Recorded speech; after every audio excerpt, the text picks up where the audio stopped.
Western Esotericism, Lesson 2. In this lesson, we're going to look at an introduction to the foundational traditions that make up Western Esotericism. They can also be seen as esoteric systems, streams, philosophical currents, frameworks, or just paradigms that make the foundation of what it is Western Esotericism. Of course, with something that it keeps evolving, I won't be able to touch into every single one of them. But again, since it is an introduction, is just the foundation of them.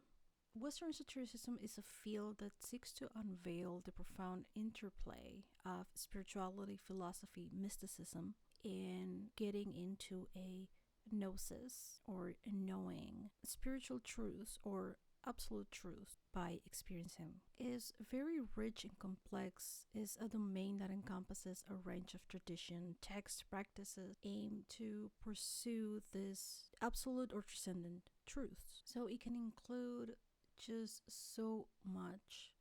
But in this lecture, we're going to touch into Hermeticism, Kabbalah, Gnosticism, alchemy, theosophy, and a few other Western mystery traditions. Let's start with Hermeticism, which is rooted in the teachings that is attributed to a mythical figure, Hermes Trismegistus, or thrice great, who emerged during the Hellenistic period. Sometimes is also attributed to Thoth, which comes from Egyptian mythology. And Hermeticism combines elements of Greek philosophy, Egyptian theology, and also a little bit of early Christian mysticism.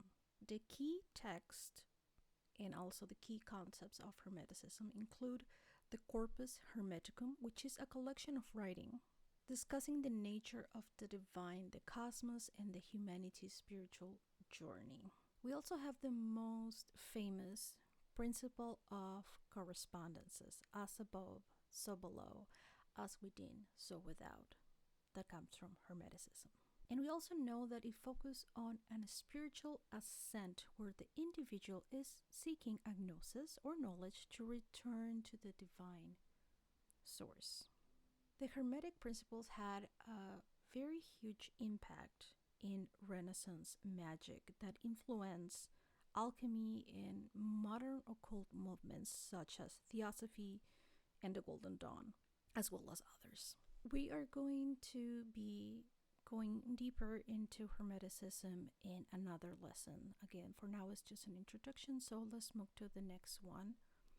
Kabbalah. Kabbalah originates within Jewish mysticism, and it offers a systematic approach to understanding the divine creation and the human soul.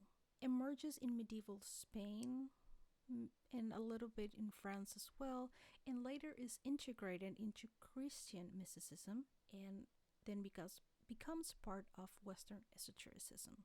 The core concepts of Kabbalah come from the Tree of Life, which is a symbolic diagram representing a structure of the cosmos, and it also represents a path of spiritual enlightenment. This diagram includes Sephiroth, which are 10 emanations through which the infinite or source manifests itself in the physical and metaphysical realms. Kabbalah also uses meditative and theurgical practices to achieve a sense of union with the divine. The impact that Kabbalah has is not only being part of Western occultism, but also influences a lot of Rosicrucian to even the modern and New Age spirituality. Gnosticism, which is a collection of spiritual movements from the early Christian era, which emphasize the direct knowledge or gnosis of the divine. You can probably see that they have a common thread. All of them emphasize this direct knowledge, direct experience, or just experiencing and returning to a divine being, a divine essence, experiencing the spiritual expansion that it is, reuniting with the divine or source. Gnosticism portrays the material world as a flawed creation and is often attributed to a demiurge. And salvation is found through spiritual awakening. Some of the key beliefs in Gnosticism is that the divine spark within humans is trapped in the material realm. It also says that knowledge, or more specifically gnosis, rather than faith, is the path to liberation. And we also have dualism, which is a strong distinction between the spiritual and material realms.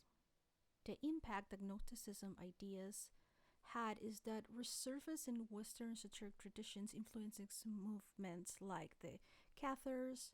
We have modern Gnostic churches, and is even influencing some Christian practices for people that start to wanting to look for themselves and not follow a specific dogma.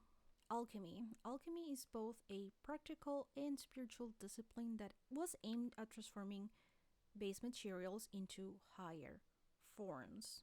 It might have started as trying to transform lead into gold and so on, but it morphed and it evolved into what it became a symbol for the quest to turn your human soul into your higher self. So, transform the lead, which is a base form, into something that is seen as higher or gold.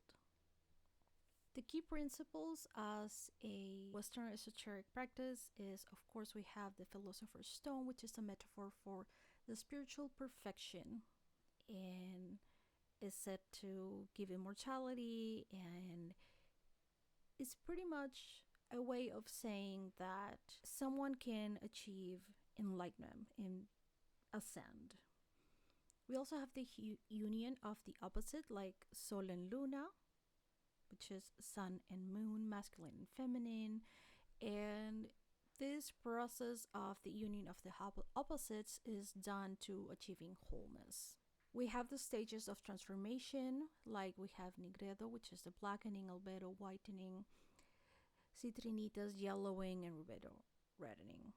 The impact of alchemy is that it bridged the gap between science and spirituality.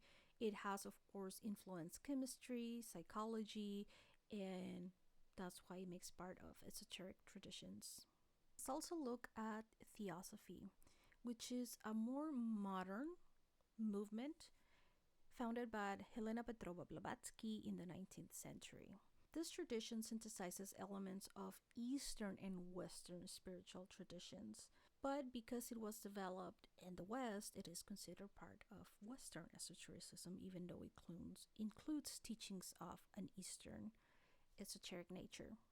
This tradition or movement aims to uncover universal truths that transcend cultural and religious boundaries. Some of the core concepts is the existence of a single divine reality underlying all religions and philosophies. There is also the importance of spiritual evolution through reincarnation and karma. Here we can see the influence from the East. And it has an emphasis on esoteric knowledge that is drawn from ancient texts such as the Vedas, Upanishads, and other Western occult traditions, thus mixing Eastern and Western practices and beliefs.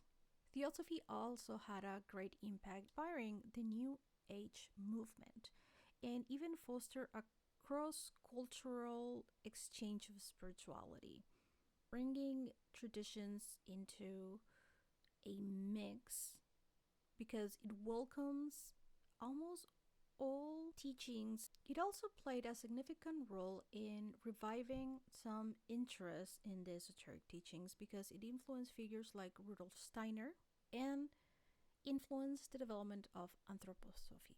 We have mystery traditions that will encompass a variety of secret or initiatory schools of thoughts. This, for example, includes the Rosicrucians, Freemasonry, ceremonial magic societies, much like the Hermetic Order of the Golden Dawn. And these mystery traditions all emphasize into having a secret society and also that it needs initiation. The rituals are mostly aimed at transformation, spiritual transformation, and also accessing this hidden knowledge, and integrate symbols, astrology, and mythological archetypes.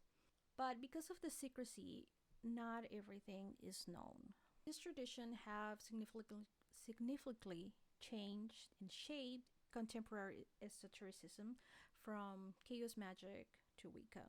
As you may know, even though Wicca is has been an open practice thanks to Scott Cunningham that introduced to society the practice of a solitary witch, it actually started as a initiatory in secret tradition that was developed by Gerald Gardner, and then it also gave path to Alexandria Wicca and so on and so forth. So it has other evolutions.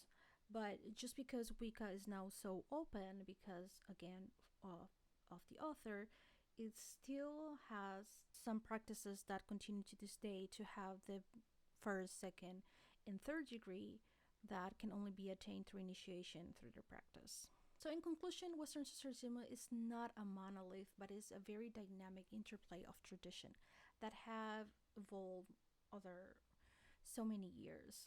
The foundational streams are Hermeticism, Kabbalah, Gnosticism, alchemy, theosophy, and the Western mystery traditions, which offer a wealth of insight into humanity's perennial quest for transcendence and for unity with the divine. Going deeper in understanding these traditions will provide a lens through which we can appreciate the spiritual, philosophical, and cultural undercurrents that continue to shape our world.